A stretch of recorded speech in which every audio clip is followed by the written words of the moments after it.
আসসালামু আলাইকুম, hello viewers.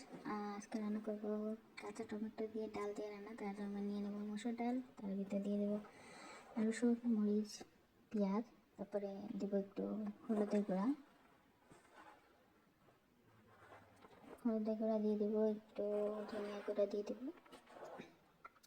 ধনিয়া গুঁড়া দিয়ে দেওয়ার পরে দিয়ে দেবো একটু লবণ। লবণ দেওয়ার পরে লবণ দিয়ে একটু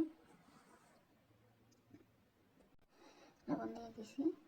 তারপরে দেবো একটু সরিষার তেল দেওয়ার পরে আমি ভালো করে মাখিয়ে নেব। ভালো মানে ডাল যত ভালো মাখানো যাবে তত ডালের স্বাদ বাড়বে। এই জন্য আমি ভালো করে ডালটা মাখিয়ে নেব, মাখাইতেই থাকবো, একটু মাখাবো। একটু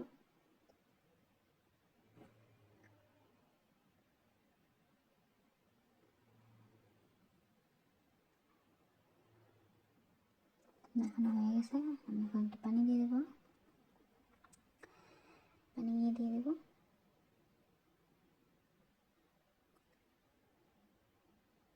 পানি কম হয়ে যাবে, আমি আরও একটু পানি দিয়ে দেবো।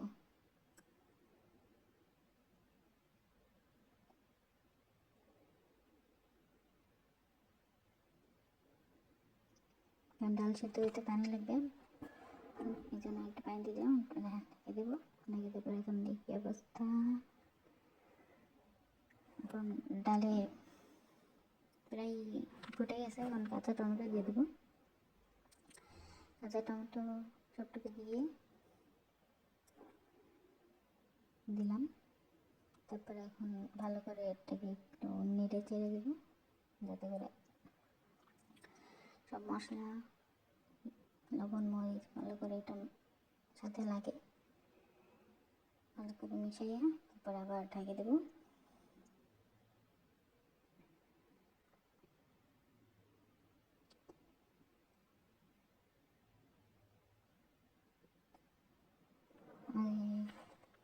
টমেটো প্রায় সিদ্ধ হয়ে যাওয়ার পথে, কিন্তু আমাদের ডালে পানি আছে, তো আমরা আবার একটু নেড়ে চেড়ে তাকে আবার একটু ঢেকে দেবো।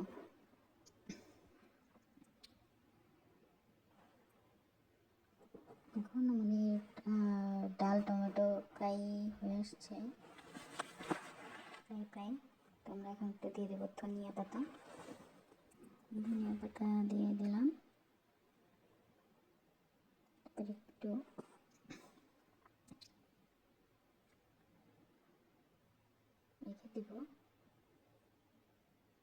রেখে দেবো বলতে আমরা একটু ঢেকে দেবো, যাতে ফ্লেভারটা, ধনিয়া পাতার ফ্লেভার ভালো করে মিশে যায়। ঢেকে দিয়েছিলাম, আবার একটু দেখলাম তো পানি একটু বেশি আছে, আমি এত পানি রাখবো না, আর একটু পানি শুকাবো।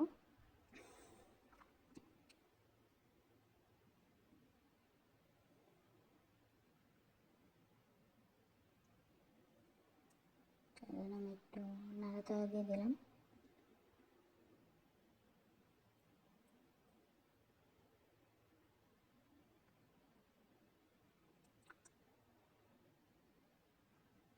বেশি না, 2-3 মিনিট জাল দেবো।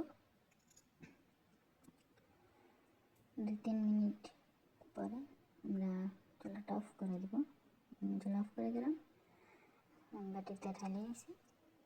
এই হলো আমার ডাল, কাঁচা টমেটো দিয়ে ডালের সবজি।